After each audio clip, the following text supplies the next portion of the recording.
दोस्तों, मेरे साथ आज जो शख्सियत है, मैं उनको इंट्रोड्यूस कराने के लिए कंफ्यूज हूँ कि मैं किस तरीके से आपके साथ उनको पेश करूँ।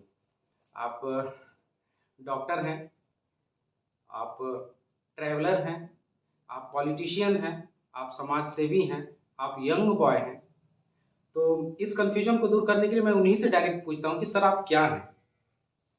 तो आज हमारे साथ में डॉक्टर देवेंद्र त्रिपाठी जी हैं। सर थोड़ा सा। जी नमस्कार श्याम सुंदर जी। मैं पेशे से चिकित्सक हूँ, आयुर्वेद चिकित्सक। जी। बीएमएस किया हूँ और समाज सेवा के साथ यात्री भी मान लिया है, चूंकि मैं भारत दर्शन के लिए निकला था, तो यात्री भी हूँ। जी। और मेरे मन में बहुत दिन से इच्छा थी कि मैं, हमारा देश जो है विविधता वाला देश है, उसको वहाँ जा करके करीब से देखूं। तो दो चीजें थी, एक तो आध्यात्मिक है, तीर्थ यात्रा भी था, दूसरा अपने देश को करीब से देखना भी था। और संकल्प था कि कन्याकुमारी तक एक बार यात्रा करूंगा। उस संकल्प के साथ मैंने अपनी यात्रा प्रारंभ किया है। सर सबसे बड़ी बात, आपकी एज क्या है? कंफ्यूज हैं बहुत लोग। कुछ लोग फनी अंदाज में भी बोलते हैं कि अभी 16 साल के हैं वो। नहीं, मैं 59 सितंबर में 60 सफर करूंगा। अभी 59 तब होने को है। आप लोग कंफ्यूज होंगे कि ये क्या बेसिर पैर की बातें ये लोग कर रहे हैं। मैं आपको बता दूं कि आप हमारे सीधी जिला के वरिष्ठ चिकित्सक भी हैं और पॉलिटिशियन भी हैं। 59 एज है आपकी और आपने इस उम्र में साधारण मोटरसाइकिल से आधा भारत नाप दिया है। तो मुझे मजबूरन आना पड़ा सर के साथ। वैसे तो मैं साथ में हमेशा ही रहता हूँ, लेकिन इस पर्पज के लिए मुझे आना पड़ा। आप समझ रहे होंगे कि मैं क्या बात कर रहा हूँ। तो सर आपकी एज 59 है, तो क्या कहूँ सर, आप तीर्थ यात्री हैं कि यात्री हैं? दोनों मान लीजिए। तीर्थ यात्रा तो जहाँ गए वहां दर्शन भी किए, बाकी यात्रा भी किए। सबसे बड़ी बात सर कि 59 का जो एक, हालांकि ये महज नंबर गेम है कि 59, 65, 50 कुछ भी, लेकिन सर फिट कैसे रहते हैं कि आपने इतना बड़ा कदम उठाया और उसको आपने पूरा कर लिया? देखिए, अपने एक तो ठीक रहने के लिए दिनचर्या ठीक रखना पड़ेगा। समय से उठना, समय से नहाना धोना, भोजन करना, सोना, ये सारी चीजें अपनी ठीक होनी चाहिए। दूसरा, जो अपना भोजन है उसमें विविधता होनी चाहिए। और मन में संकल्प हो, इच्छा शक्ति मजबूत हो, तो आप सब कुछ कर सकते हैं। और सर अभी मैं देख रहा हूँ कि रात के 1 बजे 2-2 बजे तक लोग मोबाइल, जो यूथ है अभी हमारा, 1-2 बजे तक वो मोबाइल में फोन लगा रहता है और सुबह के कब उसके निकल जाते हैं, दोपहर बन जाते हैं, पता ही नहीं चलता। तो कैसे हो पाएगा? कुछ टिप्स सर आपकी तरफ से। नहीं, मोबाइल ठीक है, जो आवश्यक चीजें हम उसको देखें, लेकिन एक अपना समय तय कर लें कि भाई हमको कोई न्यूज देखना है या कि जिस क्षेत्र में काम कर रहे हैं उसमें कोई जानकारी लेनी है। और लगातार उपयोग करने से और देर रात ये शरीर को रेस्ट भी देना आवश्यक है। एक निश्चित समय बना लें कि भाई हमको 11 बजे या 12 बजे तक सोना है, तो सो जाए निश्चित रूप से। शरीर के लिए 6 घंटे जरूरी है। रेस्ट देना आवश्यक है। वैसे सर कब आपने यात्रा शुरू की और कितने दिनों की यात्रा थी? दिन तो तय मैंने नहीं किया था, पर मैं 7 मार्च को यात्रा अपने प्रारंभ किया। यहाँ मध्य प्रदेश से निकले तो जोगी पहाड़ी होते हुए छत्तीसगढ़ में प्रवेश किया। और छत्तीसगढ़ होते हुए? हाँ, जनकपुर छत्तीसगढ़ होते हुए पहला विश्राम मेरा रतनपुर में बिलासपुर महामाया देवी के दर्शन किए। लोगों से मिलते जुलते रास्ते में गए वहाँ तक। और फिर इसके बाद रात्रि विश्राम के बाद दूसरे दिन निकले तो सूर्य नारायण वहाँ दर्शन किए। वहाँ दर्शन करने के बाद फिर लोगों से मिलते जुलते निकल गए संबलपुर, उड़ीसा। वहाँ संबलेश्वरी देवी के दर्शन किए। संबलेश्वरी देवी के दर्शन के तत्पश्चात जगन्नाथपुरी के लिए रवाना हो गया। बीच में सर मैं आपको रोकना चाहूँगा, जी। आप छत्तीसगढ़ से घुसे हैं, छत्तीसगढ़, उड़ीसा, जी। उड़ीसा और झारखंड होते हुए झारखंड में ही, छत्तीसगढ़ और फिर उड़ीसा, मध्य प्रदेश, छत्तीसगढ़। तो सर ये जो बेल्ट है ये पूरा नक्सलाइट बेल्ट है, तो कहीं आपको कोई ऐसा प्रॉब्लम नहीं, ऐसा कुछ नहीं है। कोई भी मुझे समस्या, मुझे किस दिन कैसे गुजरे मुझे खुद नहीं, कहीं आपको प्रॉब्लम कहीं किसी तरह की कोई प्रॉब्लम नहीं। कैसे लोग मिले सर आपको रास्ते में? बहुत अच्छा अपना अनुभव रहा, अच्छे लोग हैं। एक जगह तो मैं अपने सहयात्री हमारे थे अशोक द्विवेदी भोले जी, बाबा जी को कहते हैं, वो मझौली के हैं। हम दोनों लोग बैठ के एक जगह अपना जो लिए हुए थे भोजन कर रहे थे, पूरी सब्जी है, तो वहां पर ये छत्तीसगढ़ की बात है, माँ तो माँ होती है। एक जो महिला थी वहां पर उनका घर था, दोपहर में भोजन बनाया तो देखा, उन्होंने सोचा कि कुछ ये सूखी चीज वो खा रहे हैं ये लोग, जबकि हम लोग पूरी सब्जी लिए हुए थे। तो ऐसे ही रोड के किनारे हम घर के सामने एक पेड़ था नीम का, नीम के पेड़ के छाव में हम लोग वहीं पर बैठ के, साफ सुथरा था तो वहीं चटाई डाल के भोजन किया। वो निकली, हम लोग भोजन कर सकते, लेकिन माँ का मन माना नहीं, वो बार बार आकर कर रही थी, तो भैया आप लोग हमारे द्वार में बैठे हैं, चावल दाल बना है, खा लीजिए। चूंकि मैं भोजन कर चुका था, मेरे क्षमा मांगा कि माँ मैं हम लोग भोजन कर चुके हैं, यदि भोजन न किए हो तो निश्चित रूप से हम आपके भोजन करके ही आगे निकलते। तो ऐसे भी लोग थे जो देखते थे, तो उनसे जो हो सकता था वो अपनी तरफ से प्रयास करते थे। कि बताइए सर कि हम लोग जब यहाँ रहते हैं तो यहाँ जाति और जातियों में भी विभिन्न जातियाँ, ये जाति वो जाति, ऊंच नीच छुआछूत ये सब, लेकिन जैसे ही आप बाहर निकले तो आपको इन सब चीज़ों का कहीं मतलब देखिए मेरे मन में मैं विद्यार्थी जीवन से ऐसा था, सबके साथ में पला बड़ा हूँ, पढ़ाई लिखाई सब कुछ साथ में हुई, तो ना मेरे मन में कल था, ना आज है, ना रहेगा। ये अच्छी बात है सर। और जो हमको लोग मिले, इस भाव से कहीं भी हमको पूरे देश में नहीं मिलेंगे। हम किस बिरादरी के, वो किस बिरादरी, हम एक आम आदमी जैसे होते वैसे उनसे मिलना जुलना बराबर होता हमारा।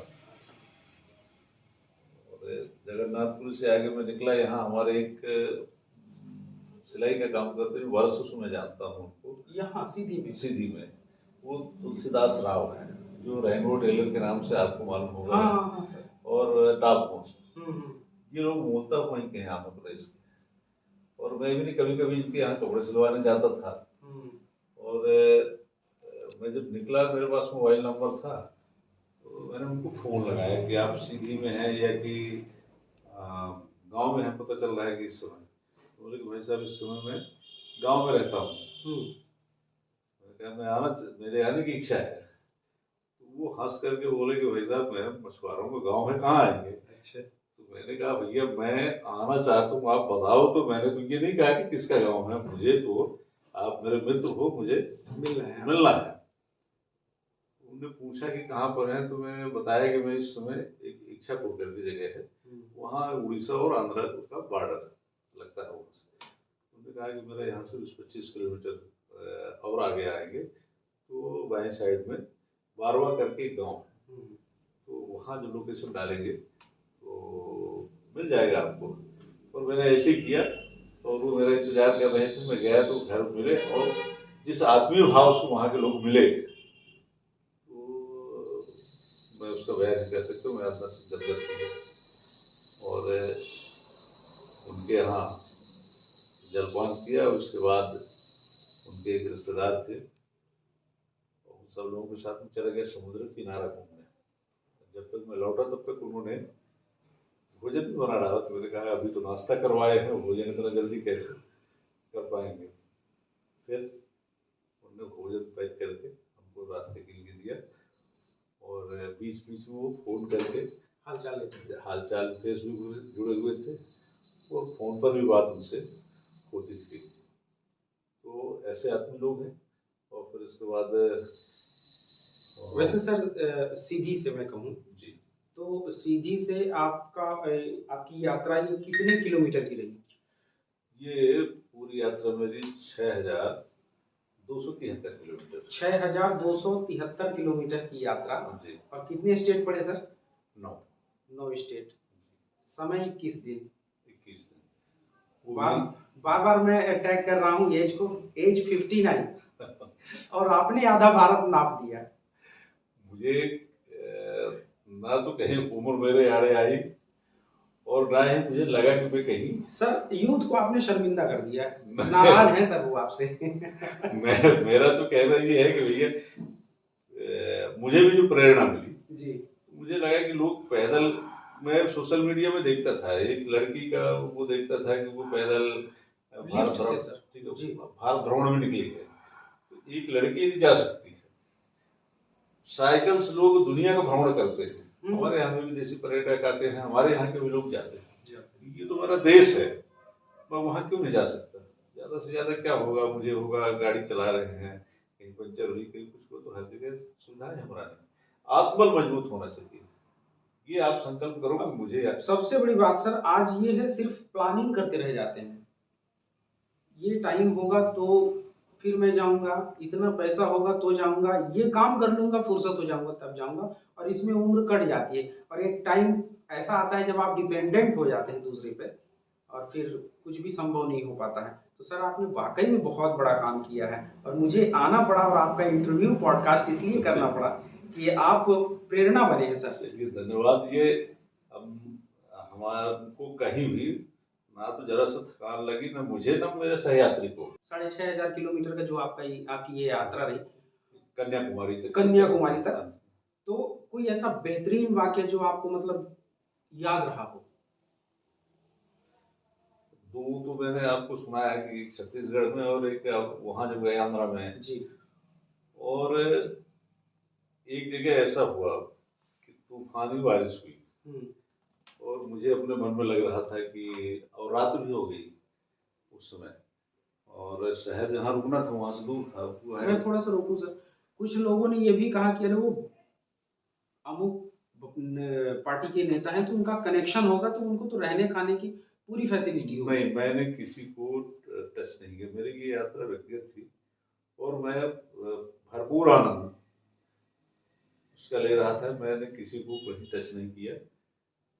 जो एक आम ट्रेवलर होता है अपने बलबूते जाता है। हाँ, आपने मैंने अपने साथ अपनी चटाई बांध रखा था, एक कंबल मैं देख रहा था सर, और जहाँ और पानी की बोतल थी, हमारे डिग्गी में मूंगफली, गुड़, चना, प्याज, जो भी हम नहीं इमरजेंसी में कुछ मिला तो हमारे पास उतना फुल यात्री की तरह था। और आंध्र प्रदेश में कुरनूल के पास मैं था, उसके पहले मौसम जब खराब हुआ तो लगा कहाँ जाएंगे, कुछ समझ में आया नहीं। इतने में मुझे अचानक मंदिर नजर आया रोड किनारे, और जैसे मैं उधर गाड़ी अपना घुमाया गया तो इतने अच्छे लोग हमको मिले उस वहाँ पर। उन्होंने पूछा कि भैया क्या यहाँ पर हम रुक सकते हैं? तो रुकने की क्या, भगवान ने वहाँ प्रसाद की भी व्यवस्था कर रखा। हम रुके, उन्होंने कहा कि आप गाड़ी यहीं खड़ी करिए और मंदिर के अंदर में और लोग हैं, आप भी आराम से यहाँ डाल के सोइए और प्रसाद भी ग्रहण करिए। वहीं पर हमने प्रसाद भी ग्रहण किया उसी मंदिर में, वहाँ इत्मीनान से सोया। सर लैंग्वेज प्रॉब्लम आया क्योंकि जिस इलाकों में आप गए तो बिल्कुल नॉर्थ इंडिया से कटा हुआ इलाका है, कटा नहीं है, जुड़ा तो है, बट लैंग्वेज के दृष्टिकोण से सर ये प्रॉब्लम तो है। ग्रामीण क्षेत्रों में है, यात्रियों को आना जाना यहाँ से लगा रहता है और लगा रहता है तो उनको थोड़ा बहुत सभी जानते हैं। ऐसा नहीं है कि कहीं भी हमको पूरी तरह से समस्या आई हो, ऐसा नहीं था। भले न बोल पाते हो पर इतना समझ लेते हैं कि क्या है, हमारा भाव क्या है। तो हमको ना तो कोई सामान लेने में दिक्कत हुई, न कहीं रास्ता पूछने में, न कहीं कुछ, मतलब किसी तरह की कोई समस्या नहीं हुई। थोड़ा सा पॉलिटिकल होते हैं सर, मैं ये पूछ रहा था कि अभी ये जो बातें चल रही हैं कि हिंदी को थोपा जा रहा है और इस मुद्दे को लेकर बड़ा कंट्रोवर्सी चल रही है सर, क्या वाकई में लोग एक दूसरे से टच होने में, कनेक्शन बिल्ड होने में ये चीजें आपको फील हुई क्या? नहीं, ऐसा नहीं है क्या कि सिर्फ एक दायरा है जो पॉलिटिकल दायरा है वहीं तक है ये चीजें? राजनीतिक विषय है, 9 प्रदेशों से होकर, तो मान लीजिए छत्तीसगढ़ और मध्य प्रदेश अपने जैसे, पर अन्य प्रदेशों में अलग अलग भाषाएं हैं। बिल्कुल। भाई तेलुगु है, तमिल है, मलयालम है, कन्नड़ है। तो कहीं मुझे ऐसा नहीं लगा कि कोई हमसे द्वेष कर रहा है। ऐसा नहीं है। और आम आदमी से ज़्यादा लेना देना भी नहीं है। ये लोग, मैं समझता हूँ कि वो अपनी राजनीति चमकाने के लिए, हालांकि इसका बहुत ज्यादा महत्व नहीं है इन सब चीजों में। जब आप भारत की बात करते हैं तो पूरा भारत ही एक है। भारत एक है और सब समझते भी हैं, हिंदी बोले ना बोले सब समझते हैं। अच्छा सर, मैं जब लोगों से थोड़ा सा इंटरेक्ट हुआ कि सर के साथ एक पॉडकास्ट करना है तो कुछ क्वेश्चन बताइए, कुछ लोगों ने मुझे फ़ोन से कहा कि चिढ़ा रहे हैं सर हम लोगों को, दिखा दिखा कर कि यहाँ रुक रहे हैं, यहाँ जा रहे हैं, वहाँ ये कर रहे हैं सर। देखिए, ऐसा है कि ये सोशल मीडिया का जमाना है जी। हमने कहा था कि भाई पहले जब मैं पिछली यात्रा में गया था पुरी तक जी, तो पुरी से जब मैं लौटा, मोटरसाइकिल यात्रा की थी, तो लोगों से मैंने कहा कि भैया हम यात्रा करके आए हैं। बहुत सारे लोगों ने कहा कि आप बताए होते तो मैं चलता जरूर, साथ में चलता, और अगली मरतबा जब कभी यात्रा करेंगे तो आप बताइएगा जरूर। जनवरी में मैंने एक डाला था, उसमें फेसबुक पोस्ट डाला था कि आप जिनको भी चलना हो तो मुझसे संपर्क करें, फोन नंबर भी डाला था। बट ऐसा नहीं, कोई भी नहीं मिले कि जो पूरा टाइम साथ देने के लिए तैयार हो। पहले तो कह रहे थे कि चलना है तो कोई ना कोई समस्या बता के, या कि फिर 4-6 दिन तक, क्योंकि मैं 300 से लेकर के मिनिमम और 600 किलोमीटर एक दिन में चलाया। तो 21 दिन में इसलिए मेरा आना हो गया, नहीं तो और समय मेरा लगता। हाँ, मैं एक बार अपने काम के सिलसिले में, मेरा फील्ड का काम रहता तो मैं हमेशा इधर उधर आते जाते रहता हूँ। तो एक बार मैं 500 किलोमीटर गाड़ी चलाया था। अपने जीवन में मैं उसको याद करता हूँ, जब किसी को बताता हूँ सर तो वो इंसिडेंट बताता हूँ कि 500 किलोमीटर चलाया। और आपने 600 की बात की है तो उसको भी आपने पिछले उसमें मैं यहाँ से सीधी से भोपाल कितना 6.5 है। तो मैं जब हमारे माननीय मुख्यमंत्री जी के शपथ ग्रहण समारोह था उस दिन जी, तो यहाँ से मैं सीधी से भोपाल 10 बजे निकला था और 10 बजे रात भोपाल पहुँच गया था यहाँ से 650 भी जाए। अच्छा सर, चैलेंजेस क्या क्या रहे आपको?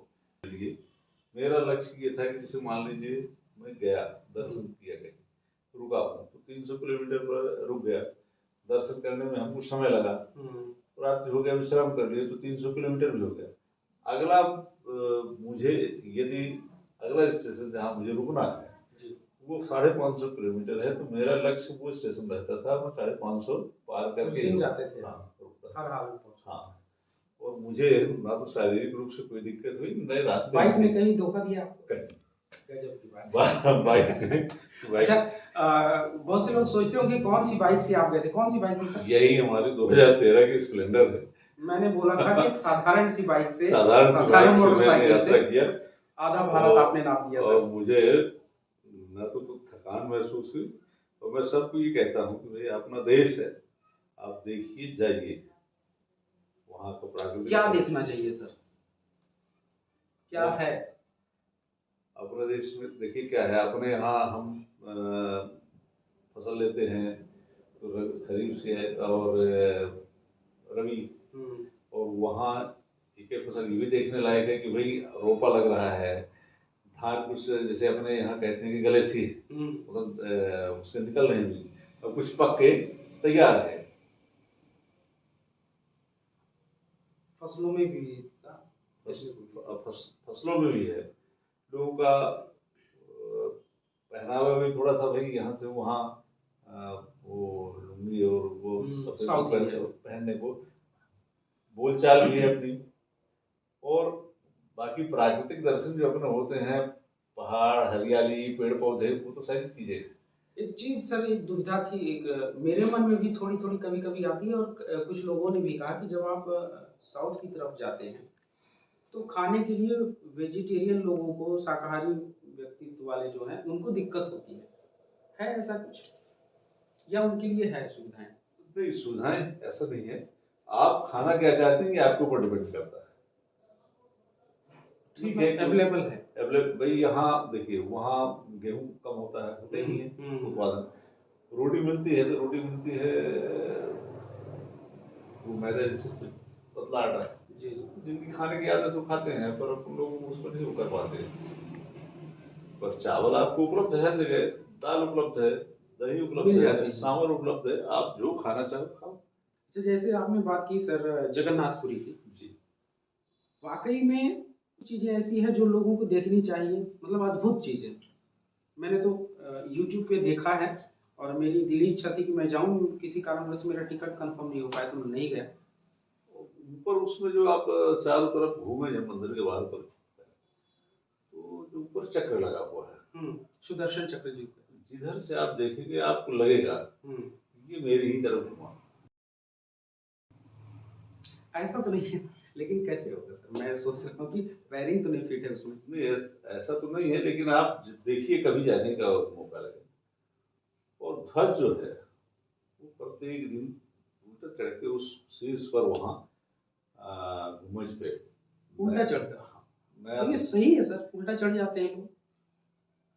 और वहाँ ध्वज लगा और फिर आरती करना वहाँ एक अद्भुत दृश्य है। एकदम ऊपर आप देखिए तो गजब। सब वो कुछ आपको जैसे वो शाम को वक्त होगा दिखेगा पूरा, लोग यहाँ ये कर रहे हैं। एक चैलेंज है सर साइंस के लिए भी, और अमूमन तो लोग मानते ही नहीं है, लेकिन जब से यूट्यूब आया है, सोशल मीडिया है, तो कुछ कुछ लोगों के पास में ये सारी चीजें पहुंच रही हैं, आपने देखा। तो सर आपने ये सब चीजें देखी, और साउथ के भी टेम्पल नीचे साइड में जो है, जैसे आप क्या कहते कांचीपुरम, उधर के टेम्पल कुछ विशेष प्रकार के हैं, जैसे उनका कॉम्बिनेशन साइंस से ज़्यादा है, हमारे स्पिरिचुअलिटी से थोड़ा सा कम है। ऐसा है सर क्या? क्या कुछ बता पाए आप तो थोड़ा सा? वो एक शैली में सब बने हुए, वहाँ के दक्षिण के मंदिर जो है एक शैली में बने हैं, छोटा मंदिर बने या बड़ा मंदिर बने जी, उनका बकायदा गर्भगृह अंदर होगा, बीच में जो है अलग अलग वो सब पूरे सिस्टम से बने हुए हैं। और जो पत्थर उसमें मंदिरों में लगे हैं उसमें कोई इस तरह के मसाले जैसे आज हम सीमेंट लगाते हैं, वो सिर्फ पत्थर पत्थर पर रख के पूरे मंदिर। वो लॉकिंग सिस्टम है कुछ उनका, हाँ, पहले कुछ का पहले का रहा होगा। और इतने विशाल मंदिर में ये तो लगता है कि ये पत्थर चढ़ाए कैसे होंगे उसमें। सबसे बड़ी बात तो यही है, लेकिन है उस समय देखना चाहिए भारत दर्शन, और भारत अद्भुत है। और मैं तो बस खुद पर ही हंस पा रहा हूँ कि मैं क्यों नहीं कर पाया। और मैं पर्सनली ट्रैवल के लिए बड़ा एक्साइटेड रहता हूँ, और लेकिन पिछले 2-3 सालों से मैं बाहर नहीं निकल पा रहा हूँ। मैं तो मेरा लोगों को ये कहना है कि आप निकलिए, पूरा भारत तो एक बार आप देख लो। भारत में दुनिया की सारी चीजें आपको मिल जाएंगी, मतलब हर तरह का मौसम, हर तरह का जगह, और लोग कितने विभिन्न है सर, पहनावा अलग है, खान पान अलग है, उसके बावजूद हम पूरे भारत में एक हैं। सांस्कृतिक एकता हमारी है, हम एक हैं, बोली हमारी हो सकती है। मैंने आपको मंदिर में बताया ना कि वहां मंदिर पर गए, वो सब मैं थोड़ी थोड़ी मैं समझ पा रहा था। वो कीर्तन कर रहे थे, शनिवार का दिन था, हमें बहुत अच्छा लगा, जितना हम समझ पा रहे थे उतना हम भी अपना अपने आप कर रहे थे। और कर वही रहे थे जो हम लोग करते हैं, बोली उनकी, भाषा उनकी अलग हो सकती है, उस भाषा में कर रहे थे, लेकिन कर सभी रहे थे। ये हमको समझने की बात है, बाकी सब। अच्छा सर, आपने सिर्फ फोकस किया सिर्फ धार्मिक स्थलों पर, कि कुछ वैसी जगह पर भी गए? मेरा तो मेन था धार्मिक स्थानों पर, और ये जाने का एक बार था कि मैं जाऊंगा। बहुत से लोग पछता रहे होंगे कि डॉक्टर साहब के साथ हम लोग क्यों नहीं जा पाए। कुछ बल्कि रास्ते में किसानों से वहाँ खेती बाड़ी के संबंध में मिलते हुए आया, उनको समझने का प्रयास किया, क्योंकि इस समय मैंने देखा कि वहाँ के किसान मेहनत बहुत करते हैं। इस सीजन बहुत है, यहाँ भी पानी की सुविधा है, बोर कराए हैं लोग, लाइट 24 घंटे मिल रही है, पर वो चीज़ मुझे नहीं दिखती जो वहाँ दिखी। वो कभी भी उनका खेत खाली नहीं रहता।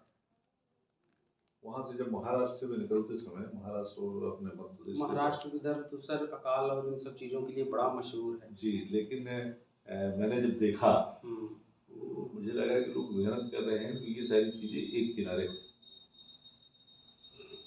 और उसके बावजूद हकीकत यही है कि अन्नदाता वाकई में बड़ा परेशान है।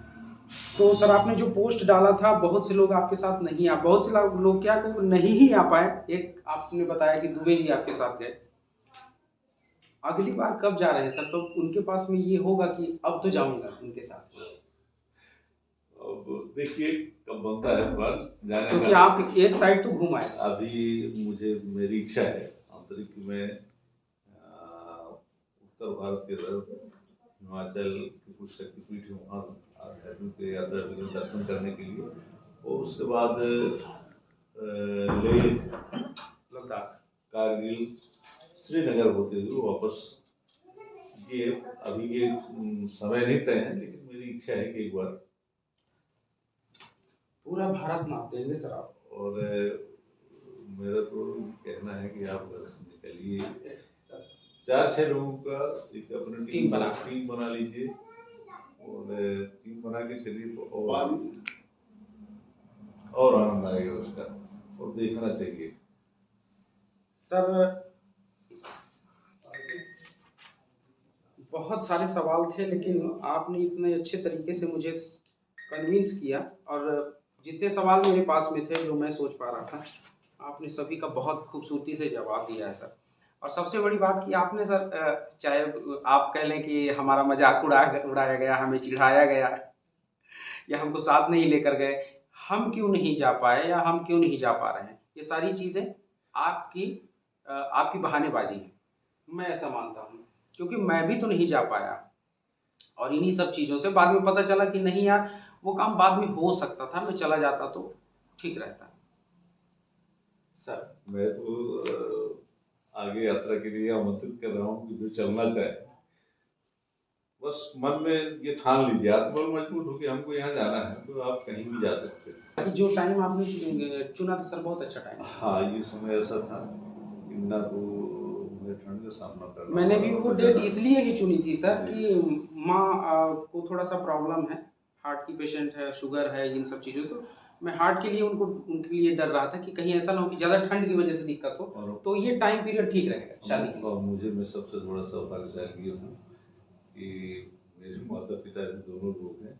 मुझे जब मैं बाहर निकलता हूँ ये लगता है कि घर में कोई गार्जियन है तो इसलिए मैं वाकई में ये होके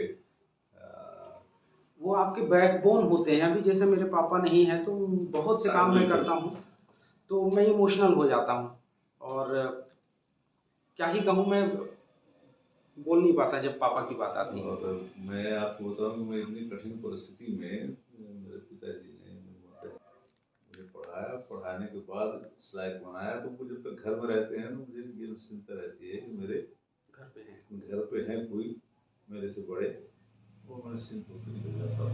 और उनको चिंता भी हो रही हुई, कहाँ है बेटा मेरा, बात होती थी सर। हाँ, वो बराबर शाम को डेली को हालचाल हो जाती थी, वो बात होती थी। यदि मैं लेट हो गया किसी कारणवश वो लगवा लेते थे। खर्चा कितना आया सर?